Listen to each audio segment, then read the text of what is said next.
खींचो, उस गाली को अपनाओ और उसको अपने आकर्षण में लेके कि नहीं मेरे भले के लिए कुछ बोला है, तो उसको अमल में डाल के उसका कुछ संस्कार सीखो कि हमको क्यों कहा गया है। अब यहाँ पर मनु जी का भाव उत्पन्न होते हैं कि जैसे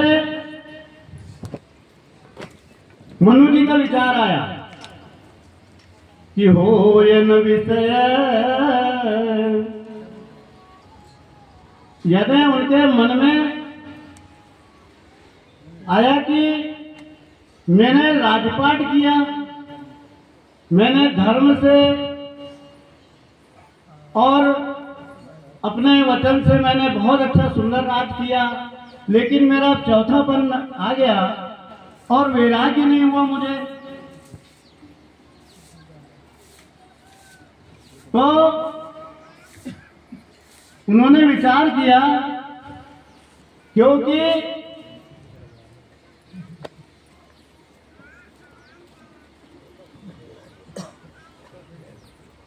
एक तो वैराग्य की और राग की, ये भी जो साधना का क्रम है ये दो प्रकार के होते हैं।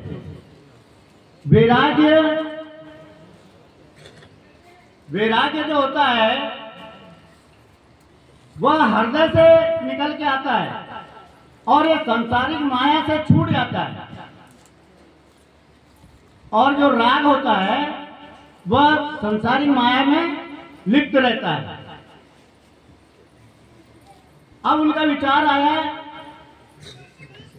कि भगवान कैसे मिलेंगे, वैरागी को मिलेंगे कि रागी को मिलेंगे, ऐसा मनु जी के हृदय में विचार आया। हो यन विषय विराट, भवन बसत भाचो छपना, हृदय बहुत दुख लाग, जन्म गयो हरि भगति बिनु। मेरा जीवन ऐसा ही चला जाएगा। तब उन्होंने क्या किया, त्याग का आश्रय लिया, क्योंकि वैसा वैराग आता ही नहीं है, त्याग तो करना ही पड़ेगा। अब त्याग किया तो वैराग्य जो है वो भली भांति परिचित है, और ऐसा नहीं है, राजा जो थे वो शास्त्रों के पंडित थे,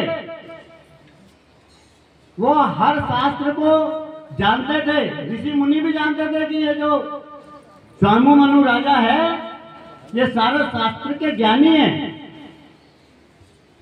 इसीलिए तो पूरे वो जब नेमिषारण्य तीर्थ गए ना तो पूरे लोग आ गए थे उनके पास में मिलने के लिए। तब उनने त्याग का आश्रय लिया, और त्याग के आश्रय में यह होता है कि वैराग्य तो हृदय से निकलता है, और जो जैसे जो त्याग होता है ये ऊपर से भी छोड़ते हैं कई लोग। अरे यार मैंने तो अब बीड़ी छोड़ दी है, त्याग कर दिया मैंने, और उसके बाद 8 दिन के बाद यार नहीं रह जाता है, मेरा गुटखा खाना तो बंद ही नहीं हो सकता, क्योंकि मैं रह के देखा 8 दिन और नहीं रह सकता, मैं फिर खाने लग गया, फिर बीड़ी पीने लग गया। ये क्या है, त्याग ऊपर से रहता है, अंदर से नहीं रहता। वैराग्य जो होता है कभी अंदर से होता है, हृदय से निकलता है। इसलिए उनने त्याग करके और फिर वैराग्य का उत्पन्न किया।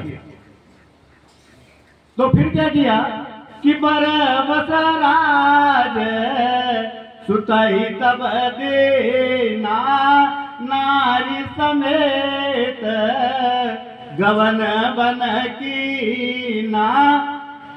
मनु जी ने अपनी रानी को साथ में लेकर वन में चले, और उन्हें चुन लिया कि नेमिषारण्य जो तीर्थ है सिद्ध, जहां पे तीरथ बरन मिसवेख्याता अति पुनीत साधक सिद्धिदाता। बहुत ही सिद्ध स्थान है। आज भी जो नेमिषारण्य गए होंगे वहां पे 5-10-20 पंडाल में तो भागवत चलते रहती है, राम कथा चलते रहती है। बहुत ही अच्छा स्थान है वहाँ का। चक्रव्यूह, वहाँ की महिमा तो आप सब लोग जो गए होंगे उनने देखी हो, कि नहीं जाएंगे तो जरूर जाना। और वहाँ एक गुप्त गुदेश्वर महाराज है अपने भोलेनाथ, वहाँ पे जरूर जाना, क्योंकि कई लोग क्या जाए वहाँ 10-15 किलोमीटर दूर है तो करके वहाँ जाते नहीं है। लेकिन बहुत अच्छा स्थान है, जाना मनोकामना पूर्ण वाला, बहुत ही सिद्ध शंकर भगवान का वहाँ पे वो है। गोमती नदी के अंदर है। पिंड विंड तो कभी दिखी नहीं, 2 बार चले गए, लेकिन नंदी जी दिखते हैं। जैसे अपने मनोकामना से फूल फल डालो, देखो बेलपत्ती भी अंदर चली जाती है वहाँ पे। हमारे साथ में कुछ लोग गए, उनको मालूम है, 5 फल मिलते हैं, उनको डालो तो अपन जो मन में कहोगे यार मेरे कितने बच्चे हैं बताओ गोमती मैया भोलेनाथ, तो बराबर उतने फूल आ जाएंगे। बाकी डूब के कहाँ जाते पता ही नहीं चलता। बिल्कुल साक्षात है वहाँ पे। हमने देख के आए, गंगारे जी भी थे, देवराम जी, हम लोग गए थे जब हमने तो थोड़ा सा, देखो टिटोलिया तो हो ही जाता है, भगवान से टिटोली हम भी कर लेते हैं, 2 बार 3 बार डाल दिए, पर उन्होंने नहीं की। वो जितना था उतने ही फूल आए, उतने ही फल आए, बाकी सब डूब जाते। ये हमने प्रत्यक्ष देखा। तो मनु जी ने वो स्थान चुन लिया और निकल पड़े। और निकले, किसी ने पूछा कि भाई जब किसी को वैराग्य हो गया, अब वैराग्य हो गया तो पत्नी को साथ में ले जाते, तो किसी ने नहीं देखा। जितने भी साधु संत सन्यासी जितने भी रहते हैं, ये तो अकेले जाते हैं और अकेले तपस्या करते हैं। अपन ने भी यही देखा है, शास्त्रों में भी यही देखा है। लेकिन मनु जी केवल ऐसे हैं जिनने पत्नी को लेकर साथ में गए तपस्या करने। पूछा तो उन्होंने कहा कि भाई देखो, जिसको सिर्फ भगवान से मुक्ति पाना है, जिसको भगवान को चाहना है, केवल वही ऐसा करता है। लेकिन मुझे तो भगवान को भी प्राप्त करना है और मुझे बेटा के रूप में भी स्वीकार करना है भगवान को। इसलिए शत्रुप का होना भी मेरे लिए जरूरी है। इसलिए वो साथ में लेकर चले। और पंथ जात सो हई मति धीरा, और ज्ञान भगते जनो धरे शरीरा। अब वो जब रास्ते से चले तब ऐसा लग रहा था कि ज्ञान और भक्ति अपना शरीर धारण करके चले जा रहे हैं। जब ऐसा लग रहा था और रास्ते से चले जा रहे हैं, लोग बाग ये बोलते हैं कि देखो तो ज्ञान और भक्ति जा रही है। और पहुंचे जाए धेनुमती तीरा, हर से नहाने निर्मल नीरा। तो वो नैमिषारण पहुंच गए और गोमती नदी में पहुंचे। लेकिन यहाँ पर गोस्वामी जी ने गोमती जी का नाम न लेकर धेनुमती का प्रयोग किया है।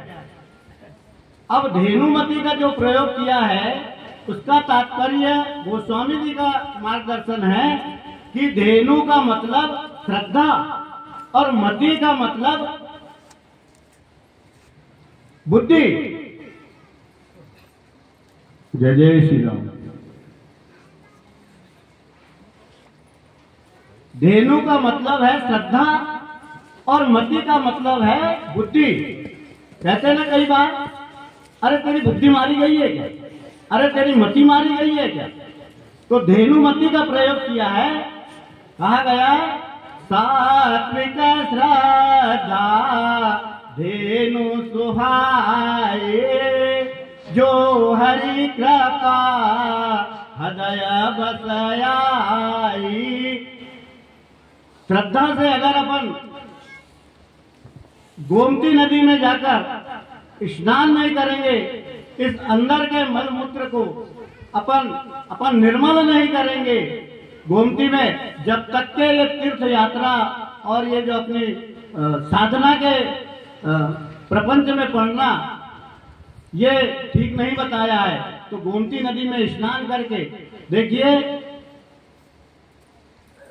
मनु जी पहले राजा थे, जब भी उनने बहुत तीर्थ किए थे, लेकिन आज जो उनको तीर्थ जाने का और वो जो तपस्या करने का और जो साधना के लिए जो पहुंच रहे हैं, उनका अब उद्देश्य कुछ भिन्न हो गया है। कि आए मिलन सिद्ध मुनि ज्ञानी धर्म धुरंधर न परसी जानी। जब पता लगा वहां पे नैमिषारण्य में सभी साधु संत वहां के जो सन्यासी थे, पता लगा कि महाराज मनु आए हैं, तो सारे लोग इकट्ठे हो गए और सब उनसे मिलने के लिए आ गए और आए। और फिर उनने उनकी जो चर्चा वार्ता हुई, उसके बाद जहां जहां तीरथ रहे सुहाए मुनि न सकल तीरथ करवाए। फिर डबल उनने तीर्थ किया, लेकिन यह तीर्थ करना एक अलग उद्देश्य हो गया उनका। मुनि के लोग सब संतों को साथ में लेकर फिर तीर्थ किए उनने। और कृत शरीर मुनि पट परिधाना सत समाज नीता सुनाही पुराना। और पूरे तीर्थ करने के बाद में सभी साधु संत के बीच में बैठकर सत्संग सुनने लग गए, कथा सुनने लग गए।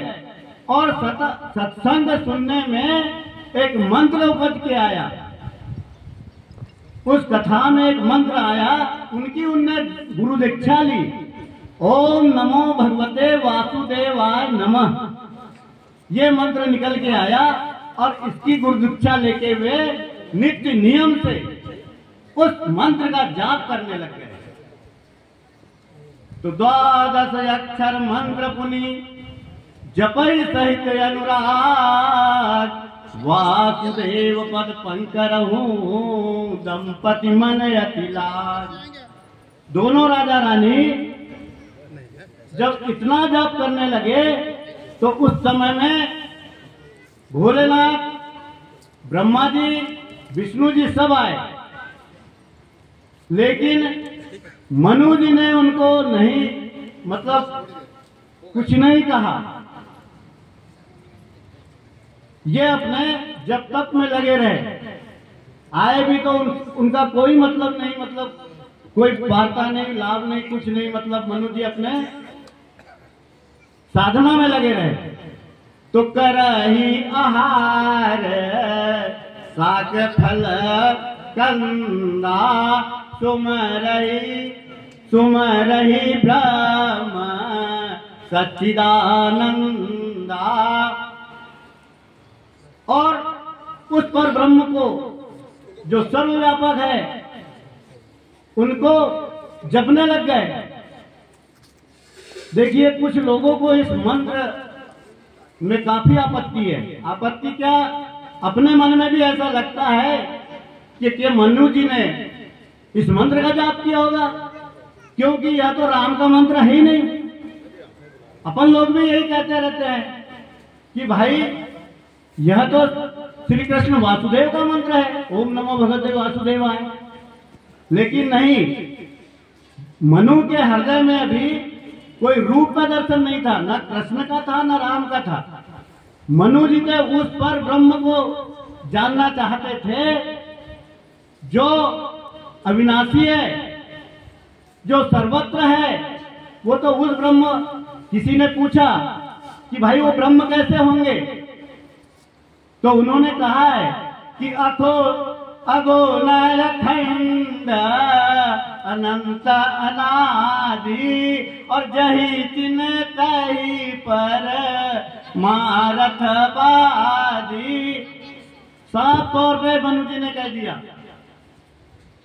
कि जो अखंड है, अनंत है, अनादि है, मतलब उस पर ब्रह्म परमेश्वर की साधना कर रहा हूं।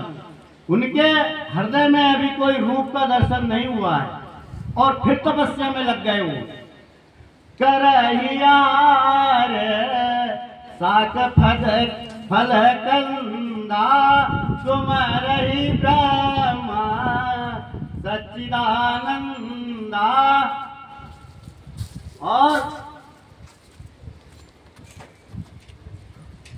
पुनि हरि है तो करन तप लागे बारी आहार मूल फल त्यागे। उन्होंने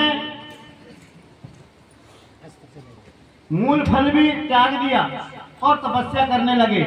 और अभिलाषा ये हुई, उरे अभिलाष निरंतर होई और देखई नयन परम प्रभु सोई। और ऐसी अभिलाषा लगी रही कि मैं कब प्रभु के दर्शन करूं, ऐसे उनकी इच्छा लगी रही और वो तपस्या करने लग गए।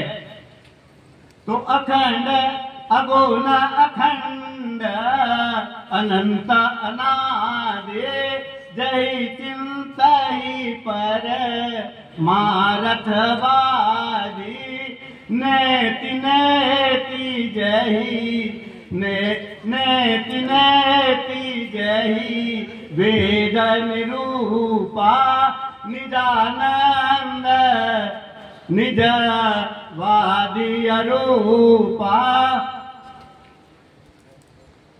कुछ लोग कहते हैं ना कि परब्रह्म कौन से है, तो यह भी नहीं है यह भी नहीं है, ये उनकी मतलब अभिलाषा रही। और नेति नेति करके उस पर ब्रह्म परमेश्वर के उधर उनका ध्यान लग गया। और यही बीते बरस सटा सहज बारियाहार, ऐसे ही चल दिए। फिर किसी ने कहा कि भाई आपको इतना बड़ा विश्वास हो गया, आप मान ही नहीं रहे, ब्रह्मा आ गए विष्णु आ गए सब आ गए लेकिन आप मान ही नहीं रहे। तो बोले नहीं नहीं, मैंने कथा में प्रसंग में भागवत में सब में सुना है कि भगवान जरूर आते हैं, वो भक्तों के लिए तो जरूर आते हैं। ऐसे ही प्रभु लीला बसाया है, ऐसे जो प्रभु है वो भक्तों के लीला स्वरूप वो अवतार तो लेते ही है। मैंने ऐसा सत्संग में सुना है, लेकिन आएंगे जरूर। जो यह वचन सत्य श्रुति भाषा तो हमारा पूजय अभिलाषा। अगर यह शास्त्रों में अगर यह सत्य लिखा गया है, सत्य है, तो वो क्यों नहीं आएंगे, भगवान जरूर आएंगे। देखो इतना दृढ़ विश्वास मनु जी को हो गया, जरूर आएंगे। और यही विधि बीते बरस का सहज बार या हार, यानी उन्होंने 6000 वर्ष तक जो जल भी नहीं पिया। और सम्मत सप्त सहस्त्र पुनि रहे समीर आधार, और 7000 वर्ष तक वायु पे रहे। 6000 वर्ष जल पे रहे, 7000 वर्ष वायु पे रहे, और उसके बाद तो वायु भी छोड़ दी 10,000 वर्ष तक। बरस सहस दस त्यागऊ सो और खाड़े रहे एक पद दो। मनु शत्रुपा और दोनों जो है एक पैर पर खड़े रहे। फिर भोलेनाथ और ब्रह्मा जी और विष्णु जी फिर उनने सोचा कि यार बहुत तपस्या हो गई, अब तो अपने को चलना चाहिए। फिर पहुंचे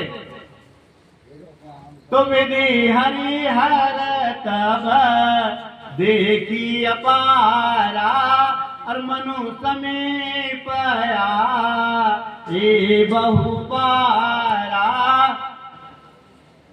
जब ब्रह्मा जी, शंकर जी और विष्णु जी फिर आकर खड़े हो गए और कहने लगे कि मांगहूं बर बहु भांति लुभाए परम धीर नहीं चल ही चलाए।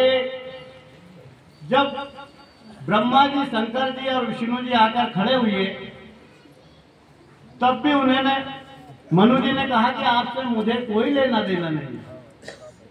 क्यों कि निरंतर आप भी जिस पर ब्रह्म को भजते रहते हो, मुझे तो वो चाहिए ना, आपसे मेरा क्या लेना देना है।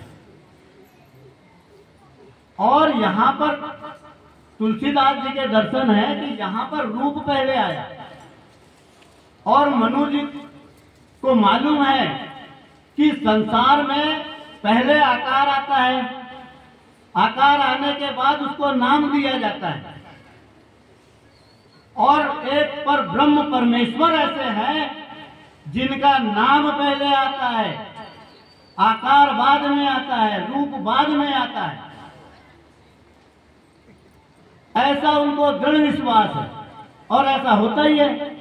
अपन भी जीवन संसार के सांसारिक जीवन में देखते हैं कि पहले बच्चा पैदा होता है, उसके बाद उसका नाम संस्कार करण करते हैं, नाम उसका बाद में होता है। लेकिन एक पर ब्रह्म परमेश्वर जो है, उसका नाम, उसका शब्द और वो स्वयं जब ही रूप बना के आते हैं। अब अभी अभी बात निकली थी कि भाई रूप कौन सा होगा, क्यों कि मनु जी के हृदय में अभी कोई रूप का दर्शन नहीं है। किस रूप में आना है, कौन से रूप को वो भज रहे हैं, ये उनको खुद को भी नहीं मालूम। ये स्वयं वो तो बस यही चिंतन करते अखंड अनंत अनंत अनादि, यानी हम तो उस पर ब्रह्म परमेश्वर को चाहते हैं। तो बहुत बार से लुभाया ब्रह्मा विष्णु महेश ने, लेकिन उनकी भी नहीं मानी। और अस्थि मात्र रहे होए शरीरा, तबई मनाग मनई नहीं पीरा, यानी हड्डी का ढांचा बन गया उनका, क्योंकि उनने वायु जल फल फ्रूट सारी चीज छोड़ दी। तब तो फिर पर ब्रह्म परमेश्वर की आकाशवाणी हो गई कि मांगो मांगो बर हे नभ बारी, परम अधीर परम गंभीर कृपामृत सानी। जब आकाशवाणी से मांगो मांगो शब्द आया, मनु जी ने सोचा यह मांगो मांगो शब्द तो अभी पहले भी आया था, लेकिन नहीं, पहले रूप आ गए थे। ब्रह्मा विष्णु पहले आके खड़े हो गए, उसके बाद कहा कि मांगो मांगो मांगो। ब्रह्मा विष्णु महेश ने आकर खड़े होने के बाद बोला कि भाई मांगो, हमसे क्या मांगना चाह रहे हैं। लेकिन यहाँ पर आकाशवाणी हुई कि मांगो मांगो वर है नभ बाणी, कृपा गंभीर कृपामृत सानी।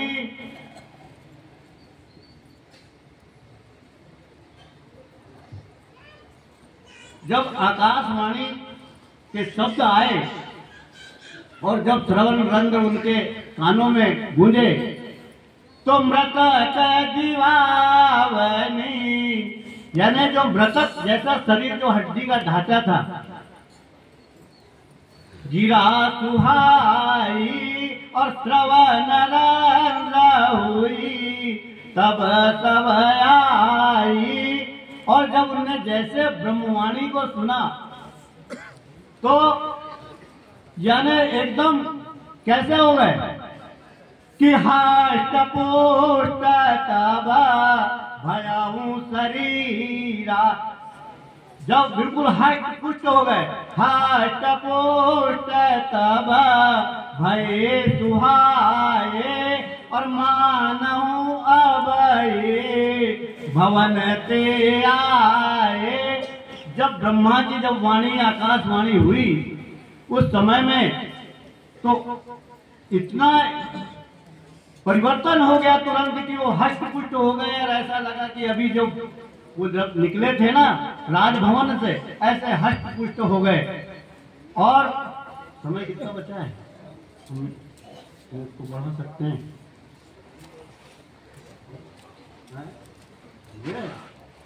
दुबई बोल रहे नहीं, हम किसी का अधिकार नहीं छीनना चाह रहा। नानी भैया कहेंगे यार हमारा समय खींच लिया। श्रवण सुधा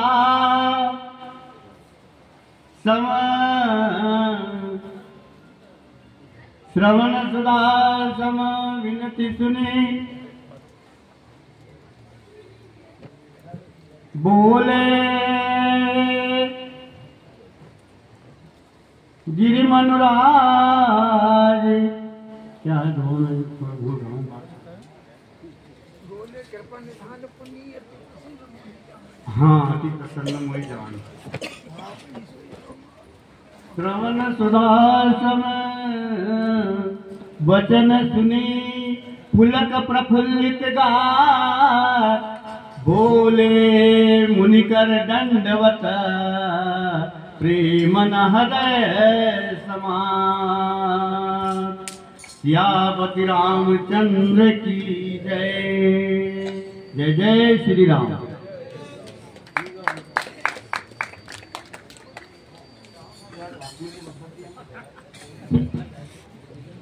जय जय श्री राम।